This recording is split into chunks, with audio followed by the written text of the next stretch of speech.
প্রিয় কলিজার বন্ধুরা, আজকে আমি একটা বিষয় আপনাদেরকে বলতে চাই। বিষয়টা খুবই গুরুত্বপূর্ণ।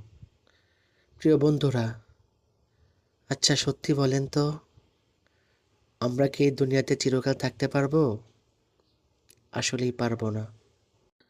তাহলে এই দুনিয়ার সম্পদের জন্য কেন আমরা আমার অপর প্রতিবেশীকে, অপর বন্ধুকে কেন ক্ষতি করছি? আমার দ্বারা কেনই বা আমার বন্ধু কষ্ট পাচ্ছে? একটা কথা মনে রাখবেন প্রিয় কলিজার বন্ধুরা, এই দুনিয়াতে যারাই অত্যাচার করেছে, জুলুম করেছে, সে কিন্তু বেশি দিন টিকতে পারেনি। কয়েকদিনের মধ্যেই তার ভয়ঙ্কর পতন ঘটেছে। তাহলে কেন আমার বন্ধু আমার মুখের দ্বারা কষ্ট পাবে? আমার প্রতিবেশী কেন আমার দ্বারা কষ্ট পাবে? থাকি